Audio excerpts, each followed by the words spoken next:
What is up, football fans, and welcome back to Play Action Takes, HOPENY's NFL podcast. We're a day late. We had to deal with the AWS shutdown yesterday, the outages and all that stuff. Fun things with recording, and we couldn't do it yesterday. So here on a Tuesday to do Play Action Takes, HOPENY's NFL podcast brought to you by Zing Zang, America's #1 Bloody Mary mix. We've been zanging responsibly all season long with Zing Zang. We're going to keep doing it all season long. Get some Zing Zang and enjoy your Sundays with Zing Zang, America's #1 Bloody Mary mix. And shout out to Big City Wings, Houston's Wing Joint, Apollo's Wing Joint. It's the best place to watch NFL Sundays is at Big City Wings in Houston. We love Big City Wings, longtime sponsor of Apollo Media. I'm your host, Stone Strankman, joined always by Kush Patel. How are we doing, brother? We're doing great. Another week of crazy football. Yeah. And another week of I don't know what the hell to think about the entire league right now.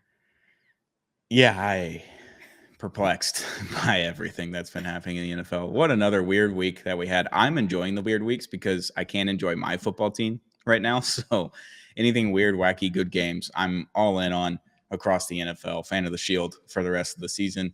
1-year contract. We'll see if we'll re-up next year. But yeah, let's start it off with division foe. I know you probably stayed up real late last night for Monday Night Football, doubleheader, dumbest thing of sports. But the Colts are 6-1, and they might be a real problem. They might be our new Seattle Mariners. They might be a problem. Yeah, there's been a lot of talk of the Colts' schedule is soft, but to me, like, I think the whole Daniel Jones thing is something all of us did not expect out of this team. I mean, he's been playing great. The Colts are playing great. They have offensive line's good. The running back is elite. They got some good receivers, and man, that offense just looks so good right now. And I'm having trouble giving them a lot of credit, but I'm going to give them their due credit with what they have on their schedule so far. They've been playing well, but I think this next stretch of games is going to be very important for us looking at the Indianapolis Colts and deciding, like, is this a real true contender when it comes to like January? I think we're going to find out this next stretch of games, like, how real are they? Yeah, the two things that I look for in a team that's looking at the playoffs and see how far they can go in the playoffs is, can they run the ball? Can they play defense? Colts can pretty much do both of those, like, fairly competently, if not elite, on the running side of the ball with Jonathan Taylor. He is incredible. Like, this looks like rookie year Jonathan Taylor, but in his final form. He looks incredible. He's a great fantasy pickup in one of my leagues, so I'm enjoying that from that aspect. But we said before the season, if Daniel Jones is just competent and like doesn't fuck things up all the time, this team might be all right. They might be 9-8, and now we're at 6-1 with the Colts, and they're far and away better than a 9-8 team as of right now. Obviously, the schedule helps when you finish lower in the standings the year before. You get an easier schedule. It's just how it works. A lot of teams have benefited from it in the past. My team has benefited from it in the past. I understand that the schedule is kind of a problem, but they did beat the Chargers. They probably should have beat the Rams. Like, they were beating some good teams here and there.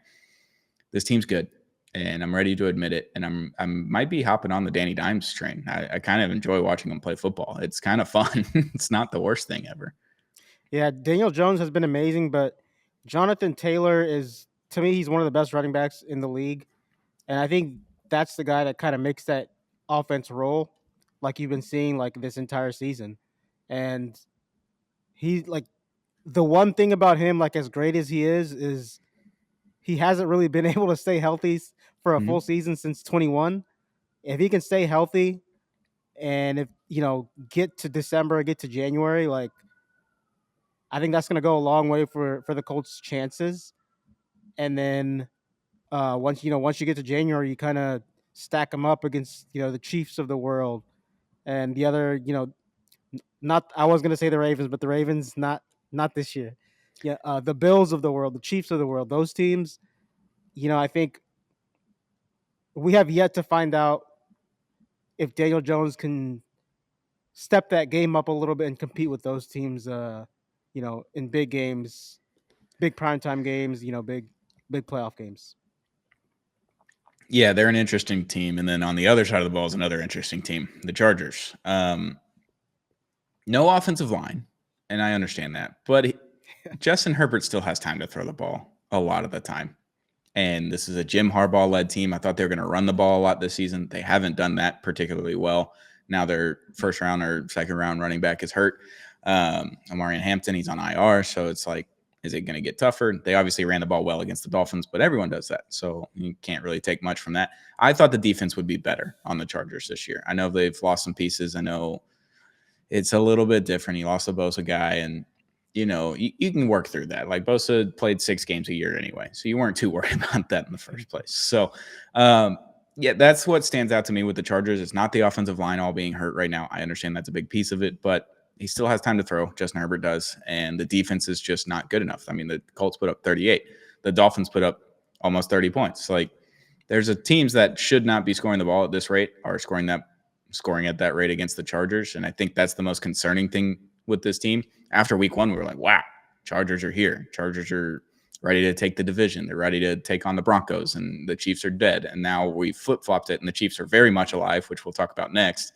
And the Chargers are sitting there just like, what do we do? I don't know, because I don't think this team is good anymore. I saw a tweet saying that Justin Herbert to a Tagovailoa debate is over. They both suck. So I'm in on that. That's fine by me. I don't have to deal with that anymore. But yeah, this defense isn't good. And then Justin Herbert isn't making the plays when I think he should be. Like, I know he gets sacked a little bit here and there, but it's like he has time a lot of the time. And that's kind of the issue, is he's just not making the plays. And whether that's on the receivers not getting open, I'm not watching all 22 on the Chargers. I only watch all 22 on the Dolphins. I've stopped that already. I'm done watching all 22 on the Dolphins this season. So I don't know if there's just scheme fits that aren't working and there's routes that aren't getting open. But like Keenan Allen put up like 28 points in fantasy yesterday, or Sunday. So I don't know what's not working on the offensive side of the ball. And definitely know that the defensive side of the ball is not working with the Chargers. In this game particularly, like you said, the Chargers are down to like their 7th and 8th tackle. Yeah. And, that whole situation is just not what you want to see if you're a Chargers fan. But in this particular game, like, I thought the Colts secondary, which has gotten a lot of criticism like the past couple years, I thought they played really well. I thought they were really sticky in coverage. And then on Justin Herbert's interception, the corner just made a really good play, and Justin Herbert just threw it a little bit behind his receiver. And those little things are kind of the things that Justin Herbert has to improve on to get to that next level. But I mean, there's no question Justin Herbert has all the talent in the world. It's just you know some of these things show up, and when your offensive line is this injured, it's like you almost have to be perfect as a quarterback.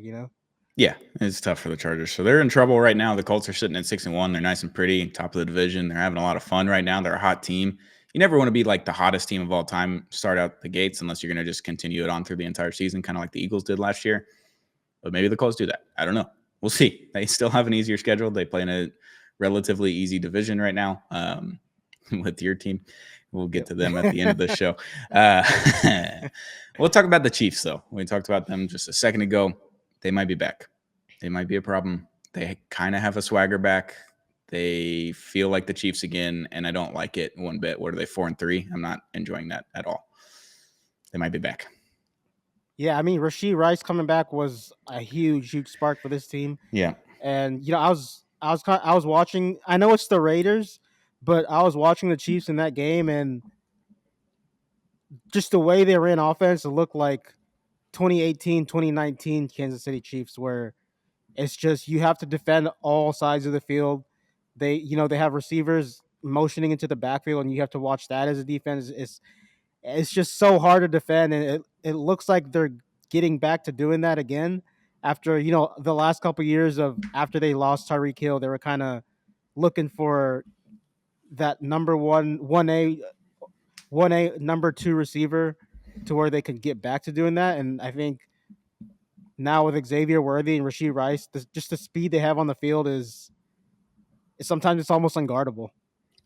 Yeah, and like Travis Kelce's getting older too in that whole scenario as well, with Tyreek Hill leaving. Then Travis Kelce starts to age a little bit. You can see it last season for sure. You definitely see it this year. They're running like wheel routes to Noah Gray. Like, they're having fun. Also, the trying to draw them off sides play, than actually run a play thing. This fucking play never fucking works from Patrick Mahomes.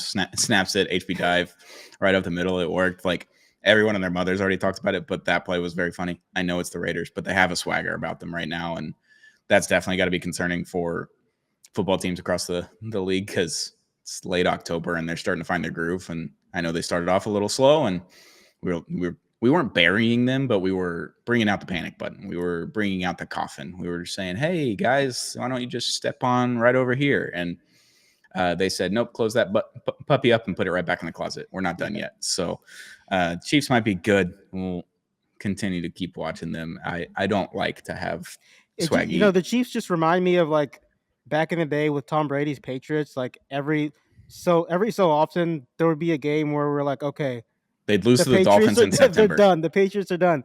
And then the Chiefs start 0-2, and we're like, all right, they're done. And then they're 4-3, and they're kind of back. Yeah, the Patriots would lose to the Dolphins in September when it's a noon game and it's 95 degrees outside with humidity and everything. And they went like 500 against the Patriots in that Tom Brady era. Like they were one of the very few teams to be within one game of 500, I think, against the Patriots. Like outside of the one team that played them once or twice and won. So yeah, I think the Chiefs are good. I think they're fine. I think they're back, and that's kind of an issue for the entire league because when they have their swagger, when they have their confidence going, like they're a scary team. And they didn't have that last year. They had the devil magic and like that type of confidence, but it was the unsure confidence that they had in their team. It's looking more like 3, 4, 5 years ago of the Chiefs where they just know that they're really good and they know that they're going to beat you. And that's kind of the scary part with the Chiefs is when they have that swagger. Yeah, and then defensively, like they were kind of struggling early in the year, but Fine. it's kind of like when you play just awful teams like the Raiders, all it does is give you confidence. They shut them out, so maybe the defense will start to climb a little bit. Is it time for Geno Smith to go home? Just say no. Terrible, awful. Just say no more. Call it a day. Send him home like an NBA player that you don't want to pay anymore, but you kind of have to, so we just send him home to be away from the locker room. Yeah, we're at that point with him. Before we get to our next topic, let's talk about Underdog Fantasy. Underdog Fantasy. Use promo code PATNFL when you sign up. Play your first $5. Get up to $100 match on your first play with Underdog Fantasy. We love Underdog Fantasy. I did a stupid one last night on Monday Night Football. I said higher than 1.5 field goals for everyone, for all 4 kickers. And it was 18x. Like, it was a really big play. Like, play $5, win $89. Like, you know what? Let's just see if everyone just kicks field goals. And I missed it by 2 field goals from the first game. The Lions-Bucks, they both hit 1. Second game, both guys hit. And I was like, you know what? That was a stupid play, but it was fun. I had a lot of fun doing it because I was like, you know what? This is really stupid, and I'm going to try it. I'm going to try it out. I've been winning a lot of money on hockey. NHL is back in full swing. The NBA is back today, Tuesday, October 21st. So you can play all the games, all the things. You got World Series coming up. You can play all kinds of things, put in all kinds of crazy entries, win up to 5,000 times your money. So when you download the app, Underdog Fantasy, download the app today, sign up with promo code PATNFL to score $100 in bonus funds or entries when you play your first $5. That's promo code PATNFL. Underdog, make picks, win money, must be 18 or older, 19 or older in Alabama and Nebraska, 19 or older in Colorado for some games, 19 or older, or 21 and older in Arizona, Massachusetts, and Virginia, and present in state where Underdog Fantasy operates. Terms apply. See assets.underdogfantasy.com/web/play and get terms to _DFS_.html for details. Offer not valid in Maryland, Michigan, New Jersey, New York, Ohio, and Pennsylvania. Concerned with your play, call 1-800-GAMBLER or visit www.ncpgambling.org. In New York, call 24/7 HOPEline at 1-877-8-HOPENY or text HOPENY at 467-369. Shout out to Underdog Fantasy. Use promo code PATNFL when you play your first $5. Get up to $100 in bonus funds or entries when you play your first $5 with Underdog Fantasy using promo code PATNFL. You know who you could probably win a lot of money with on Underdog? Who's that? Tua Tagovailoa, higher than 0.5 interceptions every game. Yeah. That'll win you some money. I didn't think we'd be back. I didn't think we'd be talking about this team anymore. And somehow it got worse. There was reports of 50 to 60 mile an hour winds in Cleveland on Sunday. There was rain, all this kind of stuff. I was like, that's a disaster class for Tua.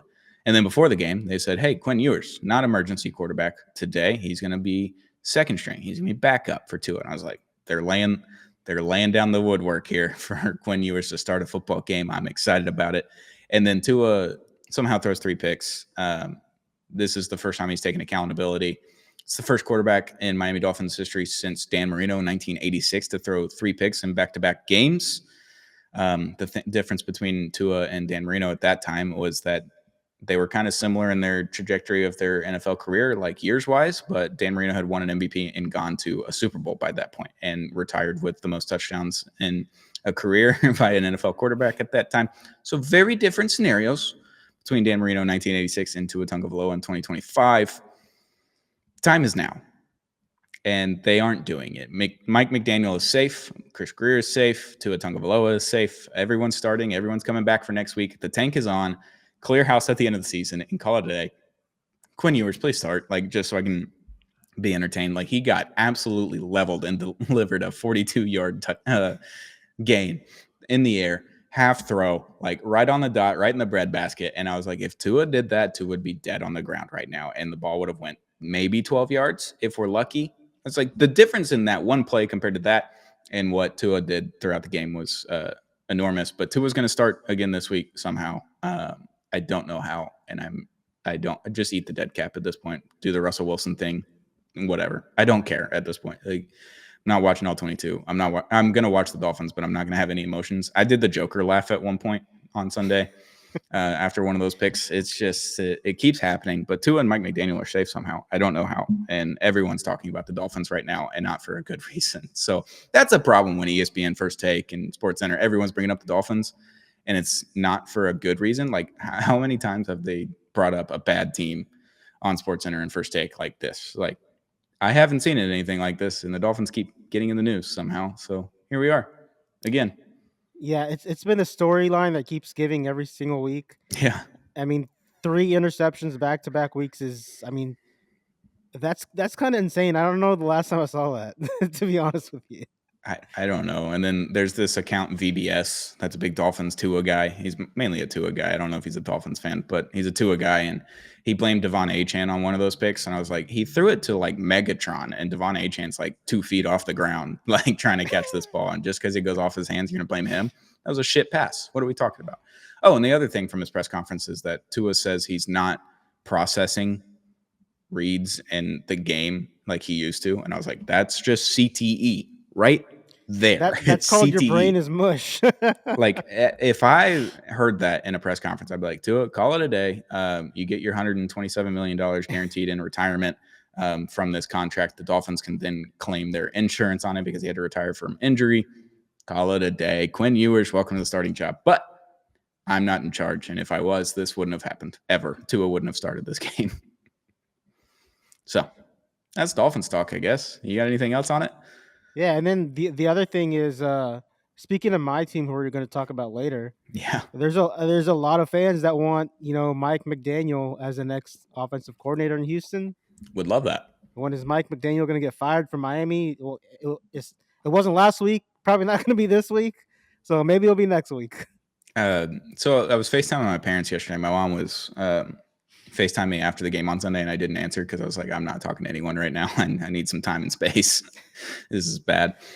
So we talked yesterday. My dad's in the room, and he goes, this is what you do. You kill everyone off. You fire everyone. You bench Tua. You tell him to go home, whatever it is. He's a cancer. Like, Mike McDaniel is not a leader of men. This wouldn't happen if he was a leader of men. Maybe he's a good play caller, but he's not a leader of men.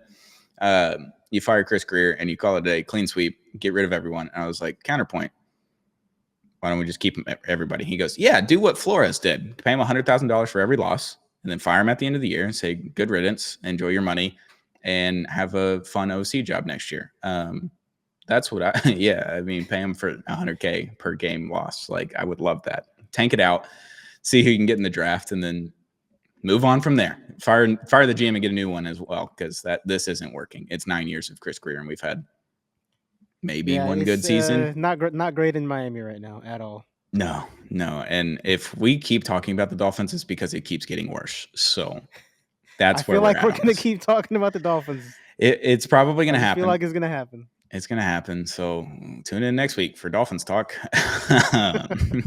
I can't believe we keep talking about him, man. It's crazy. Last night though, Monday night, I can't say it was fun in either game. I don't think I had fun in either game. They weren't entertaining. They kind of gross on the second game, and the first game was kind of a blowout. The Lions. I told you last week. I was like, the Lions are not going to lose 2 weeks in a row without a fighting chance. They came in and just kind of destroyed them. Jahmyr Gibbs had a monster game. He had just crazy play after crazy play. Amon-Ra St. Brown, he went off. Like, team is just good. And then the Bucks, the worries just keep happening. Mike Evans has a deep ball, catchable ball, but he gets tackled right before the ball comes in, goes down, got evaluated for concussion, but ended up breaking his clavicle. So he's done until late in the season. So that's not something you want to see if you're the Bucks, because you get Igbuka back, but he's not 100%. You get Mike Evans back, not 100%, but it's still Mike Evans. And then he goes down like very early in the game, and it was just downhill from there. Like, Baker just didn't have time to throw the ball, and if he did, there was no one open. It's a tough game for the Bucks, but the Lions, they stormed back. I told you they were gonna. I said the Lions were my pick. I was rooting for the Bucks. I got what I deserved because I was had a rooting interest in it, and they lost. So that's kind of the way things go in my brain. So Lions, big win. What'd you think about it? Yeah, the Lions were impressive. Jahmyr Gibbs was just amazing, and it just felt like he found the hole in the offensive line every single run he had. And Yeah, Amon-Ra St. Brown was awesome. Just Sam Laporta and Amon-Ra St. Brown, the action that they do with him on offense was can't defend it, you know. And then one of the things I want to talk about is uh, early in the game, Dan Campbell went for it on fourth down, didn't yeah, get it, and then I kind of had a thought while I was watching this game. And the thought is that if it was any other coach, I think the entire country would criticize that coach for going for it on fourth down as much as he does. But I think it helps Dan Campbell because just the amount of weapons he has on offense kind of instills that confidence that, like, you know what, we're gonna go for it on fourth down. The analytics say that, you know, more likely than not we're gonna be successful. But, you know, live during game time, I was like, that decision might come back to haunt him, but at the end of the day, it didn't. You know, that offense is too good. But it was like 14-0, like 14-6. yeah. I think, you know, during that game, a lot of the game, and just something to think about. Like, what do you think about the analytics say we have to go for it on fourth down? Um, that whole type of deal. What do you think? Well, it's different with Dan Campbell than it is with every other coach in the NFL, is how I view it. Dan Campbell will go for it on fourth down if it's a 4th-and-1 situation, pretty much anywhere on the field. That's who he is. That's how he's going to play the call, just call the plays, and he's going to go for it, and he's going to be aggressive, and that's who he is as a coach. I think every other coach in the NFL is probably looking at the analytics and being like, probably shouldn't right here, but we can right here, looking at it more intently. Whereas Dan Campbell would just be like, yeah, we're going for it. Like, it's 4th down and 1. What are we talking about? We're going for it. It's kind of who he is. But it's funny that you bring that up because I was at Stars morning skate for the Dallas Stars today, and Mike Heika, longtime reporter for the Stars and media guy, like one of the best that we have in that crew. And he's a Detroit fan, and he doesn't like Dan Campbell. He doesn't like going for it on fourth down every time. Like, it doesn't matter to him. He talked about the San Francisco playoff game where they went for it on fourth. They were up in the game. If he just kicks a field goal there, they probably end up winning the game. And he didn't kick the field goals. He went for it on fourth down. And so I can see both sides of it, where if I was a fan of it, it'd be like, that's Dan Campbell. I'm all for it. Run your system, grit and grind, like, go for it, be aggressive and all that kind of stuff. But there's the other side of it. It's like, that's just irresponsible. Take the points. If you're that close in that playoff game, you probably should take the points. So that's kind of where Dan Campbell has to probably grow up, is in the playoffs. If that's happening and you're in field goal range, just take the points. Points are valuable in the playoffs. But yeah, I can understand both sides of it. Where it's just like, you're frustrated and why are you going for it? Mike Leach used to do the same thing for Mississippi State and Washington State, Texas Tech, all those. Like, I'm a Mississippi State guy, so I watched it firsthand. We went for it on like 4th-and-1 from our own 30-yard line one time against Alabama. I was like, well, no, this is not the time to do it. But it's Mike Leach, and he's just going to do it, you know? So you got to live and die by the sword, and it is what it is. So I don't know. I can understand why Lions fans might be frustrated, but you ended up winning the game, so it doesn't really matter at the end of the day. If you're going to nitpick and be an evaluator and all that kind of stuff, sure, you can talk about it. But if I'm a Lions fan, I love Dan Campbell. I'm not changing my views on him for going on fourth down in a Monday night game in week 7. I'm not going to be pissed off about it. Yeah, me personally, I'm gonna take the points guy, but that's just how I view it personally. But in this game, it didn't come back to bite him. But on the Buck side of things, Baker Mayfield just seemed a little bit off, and then the injuries I think kind of just piled up, and Tampa Bay's defense, mainly the defensive line, just they could not stop the run at all, and that's kind of what kind of buried him in this game. Yeah, what about that play from Jahmyr Gibbs where he went for a bajillion yards and Penei Sewell was out there just trucking along at 325 pounds and tries to get that block on Antoine Winfield, and somehow Antoine Winfield falls down and in front of Sewell and still gets the tackle. I thought that was my favorite play of the game, just because the odds of him making that tackle are so slim with Penei Sewell out there, and somehow he just avoids it, falls to the ground, and gets the tackle. Incredible play by Antoine Winfield. I know they scored the next play, but very funny play. I enjoyed that. But I enjoyed watching the Lions. They're a fun football team to watch. I enjoy watching the Bucks. They were not a fun football team to watch last night. Like you said on Baker, I just think he didn't have the time that he's had in the pocket this season against the Lions, and that kind of threw everything for a wrench. And then Mike Evans goes out early. It's like just got a weapon back, and now he's gone again. So you got to readjust to the game plan and who you're going to throw the ball to. And Igbuka's not 100%. So the Lions did a great job in that game, stuffing the Bucks and everything. But I think the Bucks are going to be fine. They've got 2 losses. They're in the NFC South. They're going to be fine at the end of the day. They're probably going to make the playoffs, and they should make the playoffs. But it sucks not having Mike Evans, and that 1,000-yard, 11-year record is going to stay at a tie with Jerry Rice until someone else comes around and does it. So it's a tough way to end that stat and that record, but it is what it is. You can't do anything about it. Last thing, I guess we'll talk about your team, eh? I watched that first quarter and I said, you know what? No thanks. I'm good. I'm going to go to bed. And it's a 9 p.m. start time. It's late. The games overlapped by 4 or 5 minutes in the fourth quarter there with the Lions Bucks, and tuning in the Texans, and I'm just like, all right, boys, can we figure it out? First possession. Nope. Sure can't. Almost a safety. Probably should have been a safety. Got lucky that he made contact before then. The offense is a problem. It's a real bad problem. I don't know what else to say about the Texans. Mike McDaniel, welcome to Houston next year. Yeah, I mean, people are talking about Mike McDaniel to Houston already. We're in week 8. We're already having those conversations. But yeah, like you said, the offense was not very good. Hasn't been good all season. Clearly, the Ravens game was a mirage with this offense, Pretty and bad team.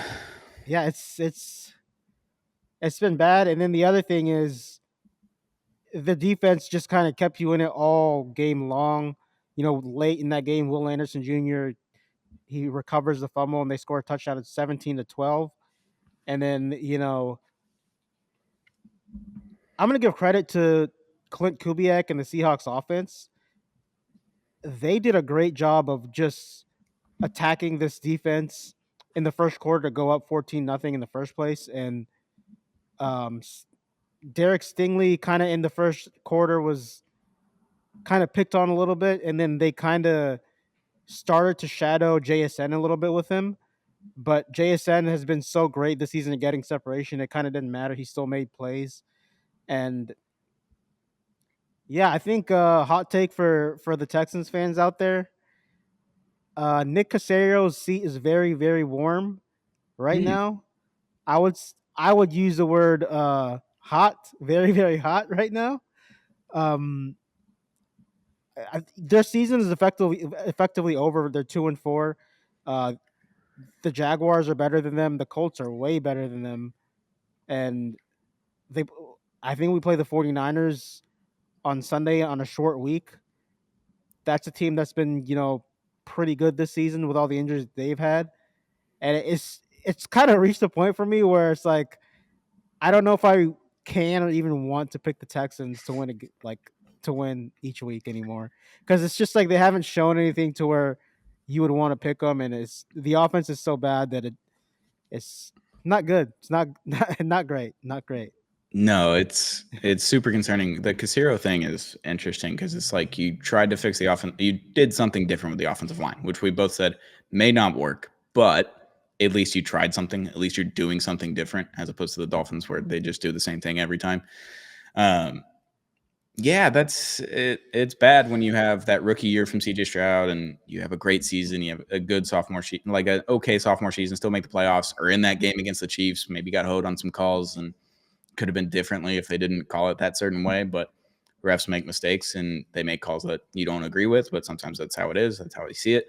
And then this year, it's just been a disaster on the offensive side of the ball. And I know you don't have your running back, and you probably won't have him the entire season based on what we've heard, and that's okay. And then you bank on these rookie wide receivers coming in and being good, and they're not right off the rip. And then Nico Collins isn't getting the separation, or if he is, CJ Stroud doesn't have enough time to get him the ball. Now he's hurt with a concussion. It's like everything that could go wrong on the offensive side of the ball this year for the Texans has.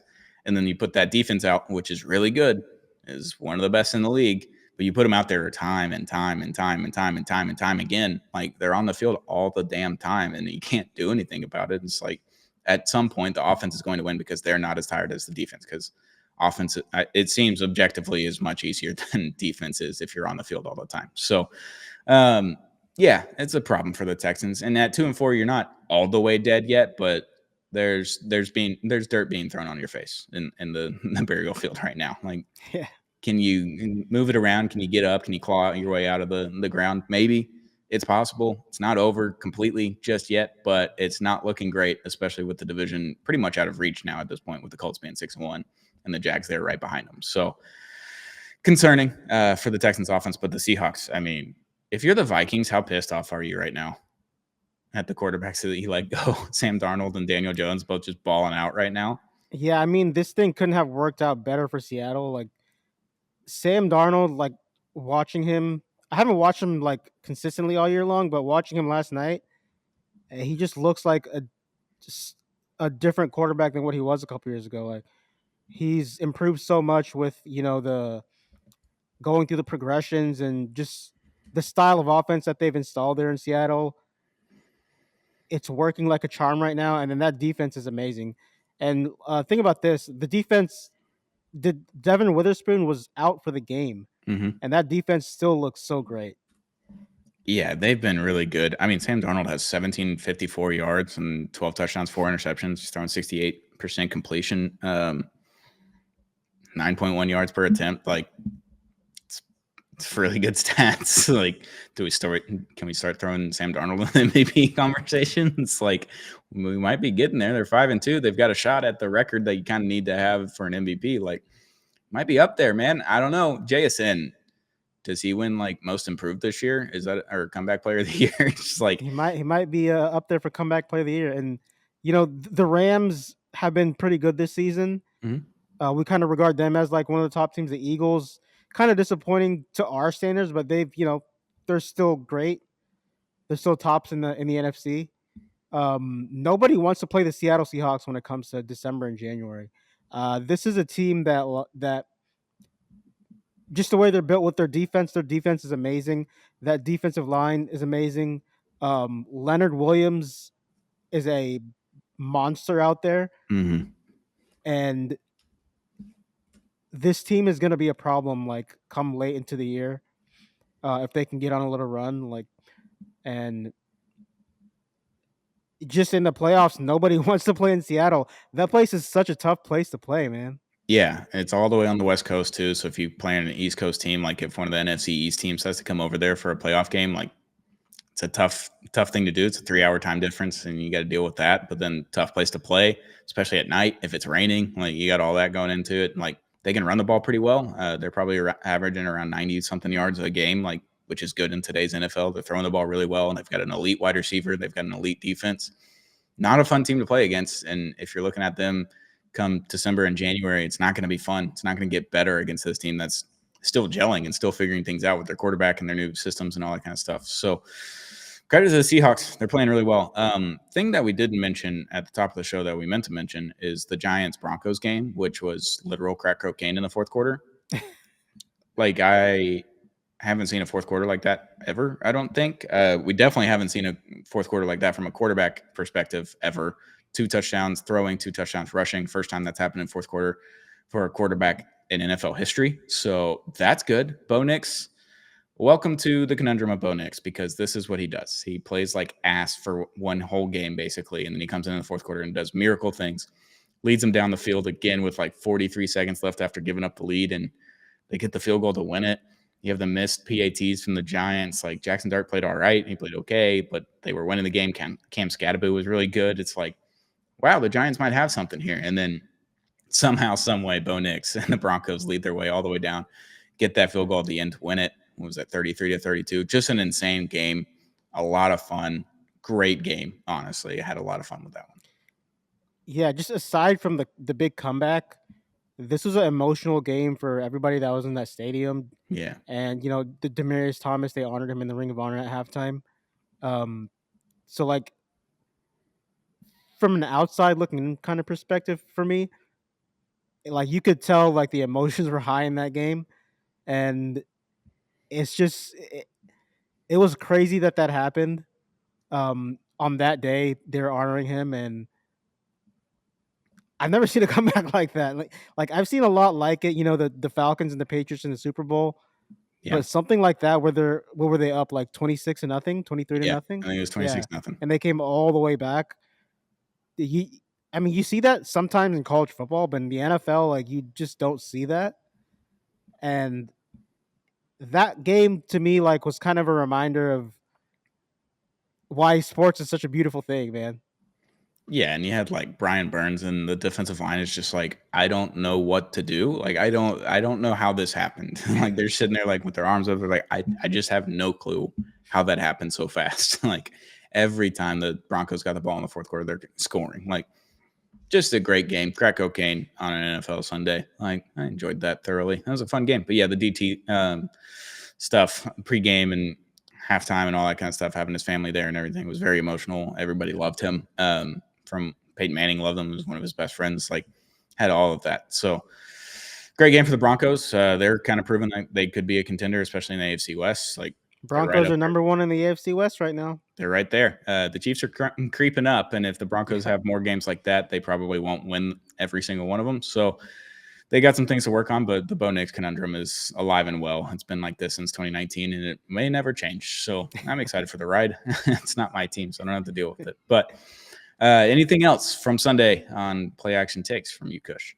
Man, I think that's it. Like, this season to me is like wide open as far as like contenders, and to me, this is one of the most fun I've had watching like every other team besides mine.